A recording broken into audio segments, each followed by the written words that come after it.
Bonjour, je m'appelle Léopold Névé, j'ai 27 ans et je participe cette année à la Foire de Chatou en présentant ma galerie Fapresto qui présente ici une sélection de dessins allant du 16e au début du 20e siècle. Je m'appelle Thomas Rey, j'ai 33 ans et je suis le gérant d'une galerie qui s'appelle Lagrès Fine Art. Et avec Léopold Névé, vous pouvez nous retrouver au Puce de Saint-Ouen, à l'E4 au centre 213 à Paul-Bert, et je présente des tableaux anciens de maîtres allant du XVIe siècle, la fin du XVIe siècle, au début du XXe siècle. On s'est connus en fait à Drouot Formation pendant 1 an. Donc on a suivi cette formation ensemble qui amène ce qui s'appelle un programme de consultants interne au marché de l'art. Et en fait, on s'est passionnés tous les deux pour les dessins anciens. Et c'est là qu'est venue l'idée sur nos propres fonds de faire en fait une galerie, la galerie Acquéron, donc d'achat et de revente et un peu d'expertise de dessin de maîtres anciens. Ça nous a permis de nous familiariser avec le métier, avec le marché de l'art et de commencer à venir à la Foire de Chatou, à vendre et à se faire connaître. Et aujourd'hui, on a du coup la possibilité, Léopold de continuer dans les dessins, moi de continuer sur mes premiers amours que sont les tableaux, mais j'avais envie de tester quelque chose avec quelqu'un parce qu'à deux on est quand même plus fort pour découvrir le marché de l'art plus précisément. Ce qui est marrant en plus, c'est que pour Thomas et moi-même, c'est vraiment de la reconversion, parce qu'aucun de nous deux vient de famille de marchands.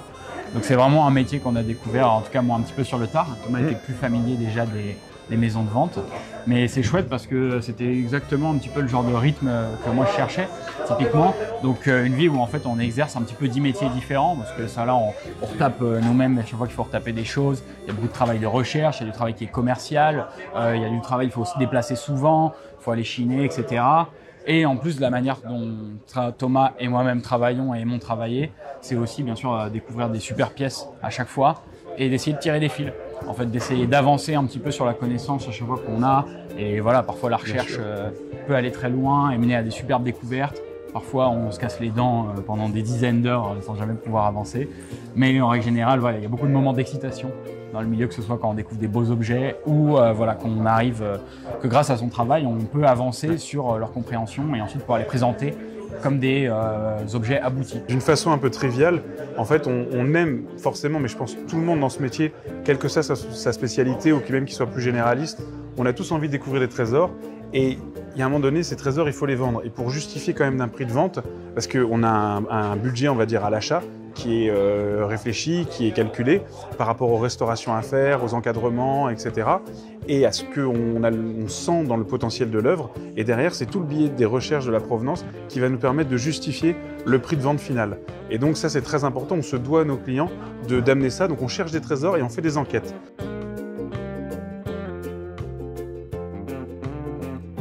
Le prix Marcus, c'est plusieurs choses. Déjà, je pense que c'est un prix qui est pour les jeunes acteurs de patrimoine. Donc pour déjà des jeunes marchands, c'est très important parce que, ça nous permet d'avoir quand même une vitrine de ce qu'on peut faire et de ce qu'on peut proposer à tout un panel de peut-être nouveaux clients ou de clients en devenir qui seraient curieux de savoir ce qu'on fait. C'est aussi donner une image que ce métier n'est pas qu'un métier, je ne veux pas dire ça, mais un métier vieillissant ou un métier sur le déclin. Ça permet d'avoir une nouvelle génération de nouveaux acteurs qui sont sur ce marché, qui prennent un peu la relève, mais à leur manière, mais en tout cas voilà, qui sont présents. Et c'est une reconnaissance bien évidemment, mais c'est aussi surtout un encouragement d'aller plus loin, de continuer et, voilà, et de travailler davantage parce qu'il y a beaucoup de choses à faire et c'est magnifique. Ouais. Puis le prix Marcus souligne aussi une des responsabilités un peu de notre métier de marchand, c'est qu'au final, il y a beaucoup effectivement du patrimoine de l'art et l'histoire de l'art, que ce soit français, mais même de plein d'autres pays européens et autres continents, qui sommes un petit peu responsables justement du passage à travers le temps de tout ce patrimoine. Donc dans notre cas, justement, des tableaux et des dessins anciens plutôt européens. Donc nous, on est liés à ce patrimoine de plein de façons différentes, que ce soit justement en récupérant des informations qui ont été perdues, par les restaurations, par les réencadrements, justement être capable de sortir un petit peu des œuvres de l'ombre et de leur redonner un petit peu la lumière qu'elles méritent, justement.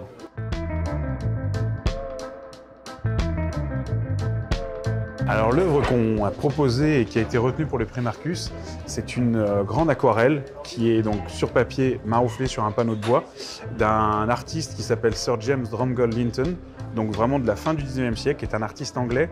Et c'est un monsieur qui est assez célèbre en Angleterre et qui a été pendant 23 ans président de la Société des peintres en aquarelle Voilà, en Angleterre. Donc l'Angleterre, c'est le grand pays de l'aquarelle au tournant du 19e siècle, dès déjà la période romantique. Et Linton est un maître absolu, il n'a pas été président de la Société des peintres en aquarelle pour rien.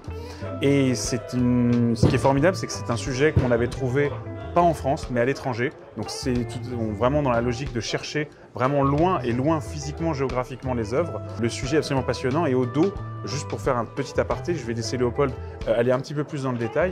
C'était une œuvre qui avait besoin d'être restaurée, qui avait sa Marie-Louise d'époque. On a pu retrouver sa Marie-Louise, donc qui est comme un passe-partout mais en bois pour l'encadrement.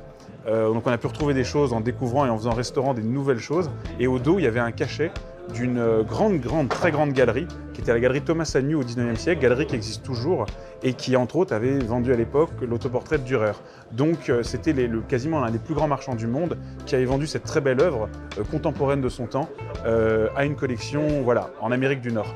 Et je vais laisser Léopold expliquer un peu plus le sujet et la façon dont on a travaillé sur cette œuvre, mais ça a été un grand et beau chemin.